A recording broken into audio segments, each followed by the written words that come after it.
जय हिंद, नमस्कार प्यारे साथियों। स्वागत है आप सभी का उत्कर्ष एकेडमी खिलचीपुर के ऑनलाइन प्लेटफॉर्म में। सीआरपीएफ ट्रेड्समैन एग्जाम 2023 की यदि आप तैयारी कर रहे हैं या फिर किसी भी गवर्नमेंट एग्जाम की आप तैयारी कर रहे हैं तो ये वीडियो आपके लिए बहुत ही इंपॉर्टेंट है। इस वीडियो में हम लोग एग्जाम में पूछे जाने वाले, बार बार पूछे जाने वाले जीके के अति महत्वपूर्ण क्वेश्चन डिस्कस करने वाले हैं। ये हमारा सेट नंबर 10 होगा। इससे पहले हमारे 9 पार्ट कंप्लीट हम लोग पढ़ चुके हैं। प्यारे साथी, यकीन मानिएगा ये ऐसे क्वेश्चन आपको एग्जाम के अंदर देखने को मिलेंगे, इसलिए हर एक क्वेश्चन को ध्यानपूर्वक देखा करें। और जो जानकारी आपको नहीं आती है, पेन कॉपी लेकर बैठे और लिख लें। अगर चैनल पर पहली बार आए तो चैनल को सब्सक्राइब कर लें, जिससे आपको सभी क्लासों का नोटिफिकेशन मिल पाएगा। तो आज का पहला क्वेश्चन आपके सामने ये रहा। गुल मोहम्मद अब्दुल हफीज कारदार और अमीर इलाही क्रिकेटरों के बीच में क्या आम है? 4 ऑप्शन आपको दिए गए। तो प्यारे साथियों, याद रखना 2 क्रिकेटर हैं ये, और दोनों याद रखना वे केवल भारत के लिए खेलते हैं। डी वाला रॉन्ग हो जाएगा। याद रखिएगा वे केवल पाकिस्तान के लिए, ये भी रॉन्ग हो जाएगा। तो याद रखिएगा बी वाला भी रॉन्ग हो जाएगा, सी वाला करेक्ट हो जाएगा। तो इन दोनों क्रिकेटर के बारे में याद रखना है, वे भारत और पाकिस्तान दोनों के लिए खेले हैं। गुल मोहम्मद अब्दुल हफीज कारदार और अमीर इलाही दोनों क्रिकेटरों के बारे में आपको याद रखना, ये पाकिस्तान के टेस्ट क्रिकेटर हैं। और जब हमारा देश और पाकिस्तान दोनों एक ही था, मतलब पाकिस्तान भारत से अलग नहीं हुआ था, तब इन्होंने भारत के लिए भी मैच खेले हैं। अगले क्वेश्चन की यदि बात की जाए, निम्न में से कौन सा राजनेता पहले राज्य का मुख्यमंत्री और फिर भारत का प्रधानमंत्री बना? तो प्यारे साथियों, इसका सही जवाब आपको याद रखना मिस्टर चौधरी चरण Singh. Option number D correct answer हो जाएगा। मिस्टर चौधरी चरण सिंह ये पहले भारत के, है ना, उत्तर प्रदेश राज्य के मुख्यमंत्री भी रहे और उसके बाद में ये भारत के प्रधानमंत्री भी बने। और ये ऐसे भारत के पहले राजनीतिज्ञ हैं। वैसे तो भारत के प्रधानमंत्री नरेंद्र मोदी का नाम भी आता है, ठीक है ना। ये 2001 से 2014 तक गुजरात के मुख्यमंत्री रहे और अभी वर्तमान में भारत के प्रधानमंत्री भी हैं। अगले क्वेश्चन की यदि बात करें, नवाब शुजा उद दौला ने एक बगीचे के बीच में स्थापित सफदरजंग के मकबरे का निर्माण कहाँ करवाया था? 4 ऑप्शन आपको दिए गए, उत्तर प्रदेश, उत्तराखंड, दिल्ली, बिहार। तो प्यारे साथियों, इसका सही जवाब आपको याद रखना है, दिल्ली में इस मकबरे का निर्माण इसने करवाया था। ऑप्शन नंबर सी सही जवाब हो जाएगा। इसे 1754 में मुगल शैली में बनवाया गया था। इतनी जानकारी इस क्वेश्चन से आपको याद रखना है। अगला क्वेश्चन है, निम्न में से कौन सा तत्व लैंथेनाइड है? इससे पहले मैं एक तत्व आपको पहले बताया था एक्टिनाइड, और ये लैंथेनाइड है। तो इसका सही जवाब आपको याद रखना है cerium. Option number C correct answer हो जाएगा। सेरियम तत्व याद रखिएगा लैंथेनाइड तत्व हैं, और इस सेरियम की खोज 1803 में की गई थी और बर्जेलियस और विल्हेम वॉन ने इसकी खोज की थी। इतनी जानकारी इस क्वेश्चन से आपको याद रखना है। अगला क्वेश्चन है, कौन सा दर्रा उत्तराखंड और तिब्बत को जोड़ता है और गंगोत्री के उत्तर में स्थित हैं? तो प्यारे साथियों, 4 दर्रों में से सही जवाब आपको बताना है। जोजिला, बारा लाचाला, शिपकीला और मोलिंगला। तो प्यारे साथियों, इसका सही जवाब हो जाएगा मोलिंगला। ये जो मोलिंगला दर्रा है, याद रखिएगा उत्तराखंड और तिब्बत को जोड़ता है। Option number D correct answer हो जाएगा। ये जो 4 ऑप्शन में आपको और भी दर्रे दिए गए हैं, ये कहाँ पड़ते हैं? जोजिला दर्रा अगर एग्जाम में पूछा जाए बताइएगा, जम्मू कश्मीर में पड़ता है। बारा लाचाला ये दर्रा अगर एग्जाम में पूछे, हिमाचल प्रदेश का दर्रा है। और शिपकीला दर्रा भी हिमाचल प्रदेश में पड़ता है। आगे यदि बात करें, भारत की संसद में निम्नलिखित शामिल हैं। तो भारत की संसद राष्ट्रपति, राज्यसभा, लोकसभा, या फिर ऑप्शन नंबर बी केवल Lok Sabha. Option number C Rajya Sabha और Lok Sabha. Option number D Rajya Sabha.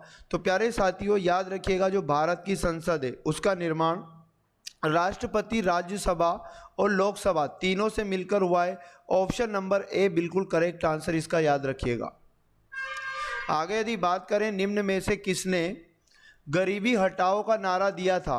और 1971 के आम चुनाव में कांग्रेस का नेतृत्व करते हुए उसे विजयी दिलाई। तो इसका सही जवाब आपको याद रखना है option number A, Indira Gandhi. Indira Gandhi ने प्यारे साथियों गरीबी हटाओ का नारा दिया था और 1971 के आम चुनाव में कांग्रेस का नेतृत्व करते हुए ये भारत की प्रधानमंत्री भी बनी थी। और यही नारा याद रखिएगा गरीबी हटाओ का 5वीं पंचवर्षीय योजना में भी दिया गया था।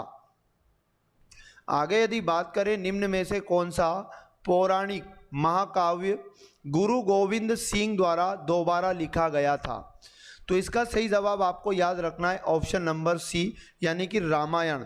जो रामायण महाकाव्य है, याद रखिएगा ये गुरु गोविंद सिंह के द्वारा दोबारा लिखा गया था और गुरु गोविंद सिंह सिखों के 10वें गुरु थे। अगले क्वेश्चन की यदि बात की जाए तो परावर्तन के नियम के अनुसार 4 ऑप्शन में बताइएगा जो परावर्तन का नियम है उसके अनुसार क्या होता है। तो इसका सही जवाब आपको याद रखना है ऑप्शन नंबर सी, आपतन कोण सदैव परावर्तन कोण के बराबर होता है, ये परावर्तन का नियम कहता है। आगे यदि बात करें आपेक्षित घनत्व किसका मात्रक है, तो याद रखिएगा आपेक्षित घनक कोई मात्रक नहीं है, option number D correct answer याद रखिएगा। ये एक अविमीय राशि है आपेक्षित घनत्व, इसकी कोई भी इकाई नहीं होती आपेक्षित घनत्व, आपको याद रखना है। अगले क्वेश्चन की बात की जाए, मनीटोलिन द्वीप कहाँ स्थित है? आईएमपी क्वेश्चन लगाना, द्वीप एग्जाम में पूछता है।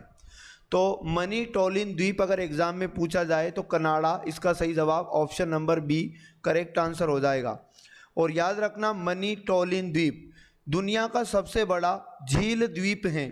झील द्वीप पूछे तो मनीटोलिन द्वीप बताओगे, लेकिन अगर दुनिया का सबसे बड़ा द्वीप पूछा जाए तो ग्रीनलैंड आपको बताना है। आगे यदि बात करें, किस भारतीय राज्य ने सरकारी नौकरियों में अनाथों के लिए 1% आरक्षण को मंजूरी दी है? तो प्यारे साथियों 1% अनाथों के लिए सरकारी नौकरियों में आरक्षण देने वाली उस सरकार का नाम है महाराष्ट्र सरकार, ऑप्शन नंबर ए। और महाराष्ट्र की राजधानी याद रखिएगा मुंबई। महाराष्ट्र के मुख्यमंत्री एकनाथ शिंदे और राज्यपाल याद रखिएगा रमेश बैस। अगला क्वेश्चन है, निम्नलिखित में से कौन सा एक पादप हार्मोन है? आईएमपी क्वेश्चन लगाना, तो याद रखना जो साइटोकाइनिन है, option number C correct answer हो जाएगा। ये एक पादप हार्मोन है, पौधों में पाया जाता है और पौधे की वृद्धि के लिए ये पादप हार्मोन है साइटोकाइनिन। अगले क्वेश्चन की यदि बात की जाए, निम्नलिखित में से कौन पाकिस्तान के पहले राष्ट्रपति थे? तो प्यारे साथियों पाकिस्तान के पहले राष्ट्रपति अगर एग्जाम में पूछ ले तो आपको बताना Iskander Mirza, option number C correct answer हो जाएगा। ये जो ऑप्शन में आपको दिखाई दे रहा है जुल्फिकार अली भुट्टो, याद रखिएगा ये पाकिस्तान के प्रधानमंत्री रह चुके हैं। और याह्या खान जो आपको ऑप्शन नंबर बी में दिखाई दे रहा है पाकिस्तान के तीसरे राष्ट्रपति रह चुके हैं।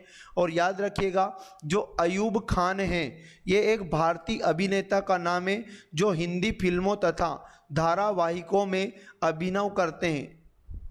अगले क्वेश्चन की यदि बात की जाए, निम्नलिखित में से किस देश में दुनिया की सबसे बड़ी संसद है? आईएमपी लगाना, तो इसका सही जवाब आपको याद रखना है चीन, option number C correct answer हो जाएगा। चीन की संसद दुनिया की सबसे बड़ी संसद है और चीन की संसद का नाम एग्जाम में पूछता है नेशनल पीपुल्स कांग्रेस बताना है। और याद रखना ब्रिटेन, यूनाइटेड किंगडम ब्रिटेन को बोला जाता है और यहाँ से एग्जाम में क्वेश्चन बनता है ब्रिटिश संसद का सदस्य रहने वाले पहले भारतीय दादा भाई नौरोजी हो जाएंगे। और जापान की संसद का नाम एग्जाम में पूछता है तो याद रखिएगा डायट हो जाएगा। तो ये थे वेरी मोस्ट और इम्पोर्टेंट 15 क्वेश्चन जो आपकी एग्ज़ाम में आपको बहुत ही हेल्पफुल साबित होंगे। चैनल पर पहली बार आए चैनल को सब्सक्राइब कर ले और प्रतिदिन हमारा एक वीडियो आता है, इसको ज़रूर देखा करें। कुछ नहीं पढ़ने से अच्छा कि आप इतना तो पढ़ ही ले। यकीन मानिएगा अगर आप रेगुलर इस क्लास के साथ जुड़ते हैं एग्ज़ाम के अंदर आपका जीके गलत होने के चांसेस नहीं रहेंगे। वीडियो अच्छा लगा तो वीडियो को लाइक करें और शेयर करें। मिलेंगे नेक्स्ट पार्ट में, पढ़ते रहिएगा। जय हिंद, जय भारत।